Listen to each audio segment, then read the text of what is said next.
You want to support Roland Martin Unfiltered? Be sure to join our Bring the Funk fan club. Every dollar that you give to us supports our daily digital show. There's only one daily digital show out here that keeps it black and keep it real as Roland Martin Unfiltered. Support the Roland Martin Unfiltered daily digital show by going to RolandMartinUnfiltered.com. You can make this possible. One of the states we're looking at is Minnesota. Democrats thought there was a lock on that state for the U.S. Senate seat, just like here in Michigan. But the reality is it's much closer than they would have liked. A little bit later in the show, we'll be talking with Senator Gary Peters, the incumbent Democrat here in Michigan, who is facing Republican John James, an African-American. But there's a race happening in Minnesota. Michigan is also huge because they have a huge Muslim population. What role will they play in this election? Joining us right now is Congresswoman Ilhan Omar. She, of course, a Democrat in her first term from Minnesota. Congresswoman Omar, how you doing? I'm doing great, Roland. How are you? I'm doing great. Glad to have you here on Roland Martin Unfiltered. I wanted to make this happen for quite some time. And, of course, coronavirus threw a monkey wrench in everything, but certainly glad to have you on the show. First, congratulations winning your primary. One of the things that was interesting, all the folks out there were saying that you, Congresswoman Tlaib, as well as Congresswoman Ayanna Pressley and Congresswoman Alexandria Ocasio-Cortez, y'all were facing these tough challengers. All four of y'all blew your challengers away. So what did you make of all the folks who were saying that, they could somehow lose after their first term in Congress?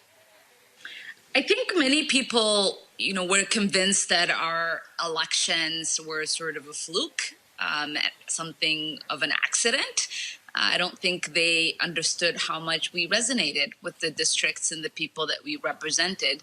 And it was really, amazing to see the results come in for our primaries for re-election and to feel comfortable that not only did we win, but that we have a mandate to govern. And on that particular point there, I mean, again, there were so many people who were saying that, y'all are out of lockstep. But the reality is when you look at the policies that you've advocated, there are a lot of Americans who want that and who now understand that. And the reality is, look, on the Democratic side, you got different folks on the Democratic side. You've got Democrats who are moderates, Democrats who are liberals, who are progressives, some who are far left. And so the Democrats actually have a much larger tent than the Republican Party. Right. I mean, and it's been quite unfortunate, right? Because we speak about how the Democratic Party is a big tent party. We sort of excuse the way in which there might be a disagreement with the moderate members of the Democratic Party. But when it comes to the progressives, we put them under a microscope. We analyze and criticize every single decision that they make and every policy position that they speak of. And we've, give people the opportunity to say, I'm taking this vote, I'm advocating for this position because of my district. And that grace really isn't extended to those of us who are progressives because we do represent our district. We do speak and advocate for policy positions that are important to the people who send us to Congress. And, for many of us, we come from these communities where urgent change is needed, and we speak from that place of urgency. Let's speak of urgency. Democrats are expressing that was what's taking place in your home state there. That was considered to be a lock in terms of on the Senate side. Polling came out showing it is actually a very tight race. Give us a sense of what's happening there in that Senate race. Of course, Democrats need to pick up 3 Senate seats across the country to take control of the Senate. As if Joe Biden and Kamala Harris win, she would be the tiebreaker. They thought that Minnesota and Michigan were states that they could put certainly in the D column. So what's happening in Minnesota there? Yeah, I mean, our amazing Senator Tina Smith is up for re-election, and the Republicans are throwing everything they've got against her. But we know that she is a strong candidate. She's done an amazing job, and we're doing everything that we can to turn out the vote to make sure that she is re-elected to the Senate, and that Republicans not only not have a chance in the 2020 election, but don't ever think that they are able to win a statewide election here in Minnesota. And of course, what you're dealing with there in Minnesota, you're dealing with a lot of rural voters in Minnesota. The Donald Trump and Republicans have really been trying to push those rural voters across the line to turn out more. Also, do you believe that what took place in Minneapolis with George Floyd, is that going to have an impact on this race? Are you seeing larger turnout there? Are you seeing folks who are energized, who are using the power from the streets with protests to actually go into the polls? Yeah, I mean, two things are happening. You know, we're seeing the Republicans go back to a playbook that they've used for many times, where they use fear to galvanize their supporters, and they, you know, other members of our community, they like to pit us against one another. And Minnesotans, time and time again, have rejected that fear and have said we are greater than fear. And, you know, what we are now seeing secondarily is that people have realized that they are powerful when they come out to the streets, exercise their First Amendment right to have their voice heard. And they realize that they are even more powerful when they exercise their vote through the ballot box. And so we're seeing so many people say, you know, I'm not voting for me. I'm voting to strengthen my democracy. I'm voting on behalf of my community members.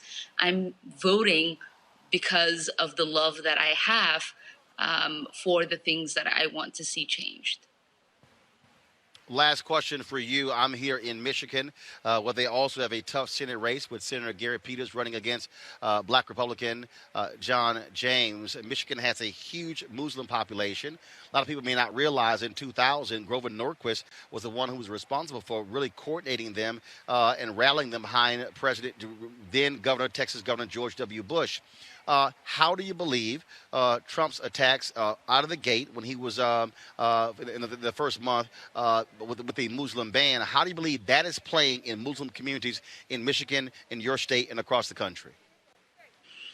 So, I mean, you know, the Republicans believe, and Trump really believes in this, that their fear and hate will galvanize their base. But what we believe is that it will galvanize the Muslim community, the Black community, the immigrant community, the refugee community, you know, the Somali community in my own state, to come out in mass numbers because they're being galvanized by the love that they have for one another.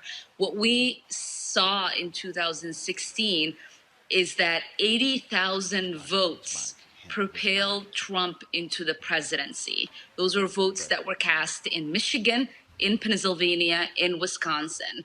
And we believe that we can have turnout that will allow for us to win all of those states, including winning Minnesota again. All right, Congresswoman Ilhan Omar, we certainly appreciate you joining us right here on Roland Martin Unfiltered.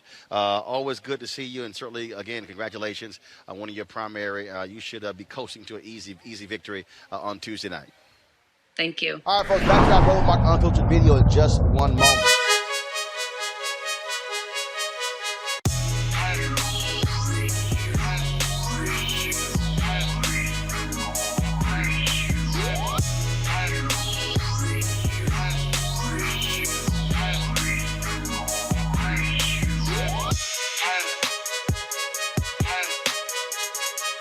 All right, the folks at Ceek.com, Black-owned company founded by Mary Spio. They, of course, a virtual reality company. You can check out their content at Ceek.com, Ceek.com. You can do so, of course, with these VR headsets. You can look at it, of course, on your regular device or your pad or your computer. But if you want to experience being in the room, you can use this headset right here. All you simply do is just pop in your cell phone in here, pop it on, and then put this headset on, and you can literally experience their content in virtual reality. And so allows for you to do a 360-degree view of the room. But also, folks, they have the 360-degree 4D headphones right here. These are Bluetooth headphones. They have complete surround sound in terms of as you hear the particular music.